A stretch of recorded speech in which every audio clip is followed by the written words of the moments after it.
ഞാൻ തിരികെ വരാം. Shri George Padippara. Advocate Baldev Sachidanandan, AKG സെന്ററിൽ ഇരിക്കുന്ന വാർഡ് വരെ ഇടതുപക്ഷത്തിന് നഷ്ടമായി. അതിലേക്ക് പോകണ്ട.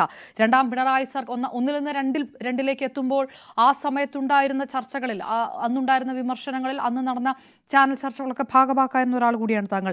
ഏറ്റവും അവസാനത്തെ വിഷയം പറയാം. രാഹുൽ മാങ്കൂട്ടത്തിൽ നിന്നൊരു വിഷയം പറയുമ്പോൾ അതിനെ പ്രതിരോധിക്കാൻ വേണ്ടി കോൺഗ്രസ് മുകേഷ് എന്നുള്ള ഒരു വിഷയം എടുക്കുമ്പോൾ അധീധാഷ്ട്യത്തോടു കൂടി അതിന് മറുപടി കൊടുക്കുക.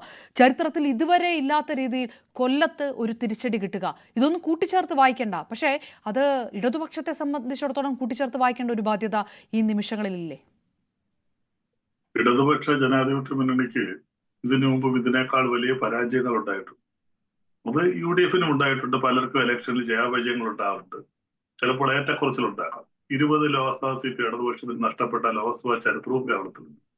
അതൊന്നും മുന്നണിയെ അങ്ങനെ ബാധിക്കുന്നതല്ല. താൽക്കാലികമായിട്ട് പരാജയം തന്നെയാണ്. ആ പരാജയത്തിന്റെ കാര്യങ്ങൾ എന്താണെന്ന് വിശകലനം ചെയ്ത് അതിനെക്കുറിച്ച് പഠിച്ച് അഗാധത്തിൽ തന്നെ അതിനെക്കുറിച്ച് മനസ്സിലാക്കും. ഒരുപാട് ക്ഷേമപ്രവർത്തനങ്ങൾ ചെയ്തൊരു ഗവൺമെന്റാണ്. പക്ഷെ ശരിയാണ് ശ്രീ ജോർജ് പടിപ്പാറ പറഞ്ഞതുപോലെ ആ ക്ഷേമപ്രവർത്തനങ്ങളുടെ ഒന്നും പ്രതിഫലനം ഒന്നും നമ്മൾ തെരഞ്ഞെടുപ്പിൽ കണ്ടില്ല. പക്ഷെ തെരഞ്ഞെടുപ്പിൽ പ്രധാനമായിട്ട് പ്രതിഫലിച്ച 3-4 വിഷയങ്ങളുണ്ട്. അതിനൊന്നും ഞങ്ങൾ ആരും ഇഗ്നോർ ചെയ്യുന്നില്ല. ഒന്നാമതായിട്ട് ശബരിമല പ്രശ്നം. ശബരിമല പ്രശ്നവുമായി ബന്ധപ്പെട്ട് തീർച്ചയായിട്ടും ഇടതുപക്ഷത്തിന്റെയോ CPM-ന്റെയോ നേതൃത്വമെടുത്ത നിലപാടുകളോടെ ആ പാർട്ടിക്കുള്ളിൽ തന്നെ കുറേയധികം എതിർപ്പുകളുണ്ട്. ജനങ്ങൾക്ക് അതിനകത്ത് എതിർപ്പുണ്ട് എന്നുള്ള കാര്യത്തിൽ തർക്കമൊന്നുമില്ല. ഞങ്ങളൊക്കെ അതിനകത്ത് വിയോജിപ്പ് പ്രവർത്തിച്ചാണ്. പിന്നെ അതിലൊക്കെ ഉപരിയായിട്ട് ഒരു വലിയ വർഗീയ ധ്രുവീകരണം ഉണ്ട്. ആ വർഗീയ ധ്രുവീകരണത്തിന്റെ പ്രധാനപ്പെട്ട കാരണം SNDP-യുടെ വെള്ളാപ്പള്ളി നടേശൻ തന്നെയാണ്. അദ്ദേഹത്തിനുള്ള മുസ്ലിം വർഗീയ വിരുദ്ധ പ്രശ്നങ്ങൾ, മുസ്ലിങ്ങൾക്കെതിരെ അദ്ദേഹത്തോട് തുടർച്ചയായിട്ട് എടുത്ത പ്രസ്താവനകൾ മുസ്ലിം മേഖലയിൽ ഇടതുപക്ഷത്തിനെതിരെ വളരെ ശക്തമായ തിരിച്ചടിയുണ്ട്. നമ്മൾ കണ്ടാണ് മലപ്പുറത്ത് 33 സീറ്റ് ഇപ്പോൾ UDF-ന് ലഭിച്ചു. കോഴിക്കോട് ഉണ്ടായിട്ടുള്ള UDF-ന്റെ മുൻതൂക്കത്തിൽ അതുണ്ട്. ഇതിന് എന്റെ ജില്ലയായ കൊല്ലം ജില്ലയിൽ കൊല്ലം കോർപ്പറേഷനിൽ AK ഹഫീസിനെ ചെയർമാൻ സ്ഥാനത്തേക്ക് കോൺഗ്രസ് വളരെ നേരത്തെ പ്രഖ്യാപിച്ചു. ഇടതുപക്ഷം മുന്നേ പ്രവർത്തനങ്ങൾ നടത്തിയെങ്കിൽ പോലും ഒരു വർഗീയ ധ്രുവീകരണം ഉണ്ടായി. അത് മുസ്ലിങ്ങളിൽ മാത്രമല്ല മതന്യൂനപക്ഷങ്ങളിൽ മൊത്തത്തിലുണ്ടായി. അതുപോലെ തന്നെ ഈഴവ ജനതയിൽ വെള്ളാപ്പള്ളിയുടെ പ്രസ്താവനയോടെ ശക്തമായിട്ട് നിൽക്കുന്നവരുണ്ട്. കാര്യം SNDP-യുടെ ജനറൽ സെക്രട്ടറിമാരും ശ്രീനാരായണ ഗുരുമൽ ഇങ്ങോട്ടുള്ള ആരും തന്നെ ഒരിക്കലും ഒരു വർഗീയതയെ പ്രേരിപ്പിക്കുന്നവരായിരുന്നില്ല. ഇപ്പോൾ വെള്ളാപ്പള്ളിയുടെ ഭാഗത്തുണ്ടായ ആ നിലപാടുകളൊക്കെ തീർച്ചയായിട്ടും ഇടതുപക്ഷ മുന്നണിക്കും CPM-ന് അത് വളരെ കൂടുതലായിട്ട് ദോഷം ചെയ്തിട്ടുണ്ട്. പിന്നെ നേരത്തെ പറഞ്ഞ പോലെ PM ശ്രീ വളരെ കൂടുതലായിട്ട് ഇടതുപക്ഷത്തിനെയും പ്രത്യേകിച്ച് CPM-നെയൊക്കെ വിമർശനം ഉയർന്നതാണ്. അപ്പൊ ഇങ്ങനെയുള്ള ആനുകാലികമായിട്ടുണ്ടായ ചില സംഭവങ്ങൾ മുന്നണിക്ക് ചില പേരുദോഷം ഉണ്ടാക്കിയിട്ടുണ്ട്, ഇല്ലെന്നൊന്നും ഞാൻ തർക്കിക്കുന്നില്ല. പക്ഷെ മുന്നണിയുടെ ക്ഷേമ പ്രവർത്തനങ്ങൾ വിലയിരുത്തിക്കൊണ്ട് തന്നെ മുന്നോട്ട് പോയിരുന്നെങ്കിൽ ഈ 2-3 സംഭവങ്ങളാണ് ആനുകാലികമായിട്ടുണ്ടായത്. അല്ലെങ്കിൽ തീർച്ചയായിട്ടും ഇടതുപക്ഷ മുന്നണിക്ക് ദോഷം വരുത്തില്ല. പഴയതിനേക്കാൾ നല്ല രീതിയിലുള്ള വിജയം ഇടതുപക്ഷ മുന്നണിക്ക് വിജയിക്കാൻ കഴിയുമായിരുന്നു. പിന്നെ ഇവിടെ BJP-യുടെ വിജയത്തെ കുറിച്ച് പറയുന്നു. BJP-ക്ക് തിരുവനന്തപുരത്ത് അതെല്ലാവർക്കും വിലയിരുത്താൻ കഴിയുന്നതാണ്. കഴിഞ്ഞ 2 തെരഞ്ഞെടുപ്പിലും 35 സീറ്റ് വീതം ഉണ്ടായിരുന്നു. ആ 35-ൽ നിന്നാണ് അവർ 50-ലേക്ക് മാറിയിരിക്കുന്നത്. അത് അത്ര വലിയൊരു വിജയമൊന്നുമല്ല. പക്ഷെ കൊല്ലം കോർപ്പറേഷൻ ശരിയാണ്, അവർക്ക് 10-12 സീറ്റ് അവർ പിടിച്ചു. നേരത്തെ 2 സീറ്റായിരുന്നു. ഇപ്പോൾ ചില മേഖലകളിൽ അവർക്ക് വിജയമുണ്ടായി. അവരുടെ കയ്യിലിരുന്ന ചില മുനിസിപ്പാലിറ്റി നഷ്ടപ്പെട്ടു. ഉണ്ടാക്കിയപ്പോൾ ഇതൊന്നും ഒരു കേരളത്തെ സംബന്ധിച്ച് ഒരു ശാശ്വതമായ ഒരു വിജയമോ ശാശ്വതമായ ഒരു പരാജയമല്ല. അതിലൊക്കെ ഉപരിയായിട്ട് ത്രിതല പഞ്ചായത്ത് സംവിധാനത്തിലെ തെരഞ്ഞെടുപ്പ് എന്ന് പറയുന്നത് നിയമസഭയിലേക്കുള്ള ഒരു ചവിട്ടുപടിയൊന്നുമല്ല. ഓരോ തെരഞ്ഞെടുപ്പിന് അതിൻ്റെതായിട്ടുള്ളൊരു പാറ്റേൺ ഉണ്ട്.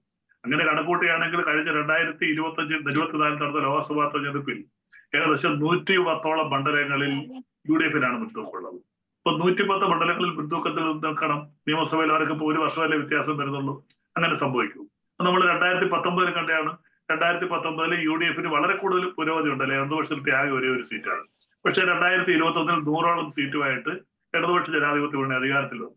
ഞാൻ അതുകൊണ്ട് അതിനെ ഒന്നും കൊണ്ട് ന്യായീകരിക്കുകയല്ല. മുന്നണിയുടെ ഭാഗത്തുനിന്നുണ്ടായിട്ടുള്ള അല്ലെങ്കിൽ CPM-ന്റെ നേതൃത്വ ഭാഗത്തുനിന്നുണ്ടായിട്ടുള്ള ചില വീഴ്ചകൾ അത് ഉൾക്കൊണ്ട് തന്നെ മുന്നോട്ട് പോകണം. അതിന് നമ്മൾ വർഗീയത എന്ന് പറഞ്ഞുകൊണ്ടോ അല്ലെങ്കിൽ BJP കോൺഗ്രസ് ബന്ധം എന്ന് പറഞ്ഞുകൊണ്ടോ, കോൺഗ്രസ്സുകാർ പറഞ്ഞുകൊണ്ട് ചിലയിടത്ത് CPM BJP ബന്ധം ഇപ്പുറത്തുണ്ടെന്ന് പറയുന്നു, കോൺഗ്രസ്സുകാർ തിരിച്ച് CPM-മാർ കോൺഗ്രസ് BJP ബന്ധം എന്ന് പറയുന്നു. ആ ധ്രുവീകരണമല്ലത്. ഇത് ചില പ്രത്യേക രാഷ്ട്രീയ സാഹചര്യങ്ങളിൽ മതന്യൂനപക്ഷങ്ങൾ, ഇടതുപക്ഷത്തിന്റെ ശക്തിയായിട്ട് നിന്ന മതന്യൂനപക്ഷങ്ങൾ ക്രിസ്ത്യൻ മുസ്ലിം മേഖലകളിൽ വളരെ കൂടുതൽ തിരിച്ചടി ഉണ്ടായിട്ടുണ്ട്. എന്റെ കൊല്ലം ജില്ലയിൽ എനിക്കത് വളരെ വ്യക്തമായിട്ട് അറിയാം. ചവറ നിയോജകത്തിൽ ഏറ്റവും കൂടുതൽ മുസ്ലിം ഭൂരിപക്ഷമുള്ള ഒരു പഞ്ചായത്താണ് പന്മന. അവിടെ 24-ൽ 22 സീറ്റ് UDF-നാണ്. ചരിത്രത്തിൽ ആദ്യമായിട്ടാണ്. അവിടെ ഒരു 8-10 മണ്ഡലങ്ങൾ മുസ്ലിങ്ങൾ വൻപിച്ച ഭൂരിപക്ഷമുള്ളതാണ്.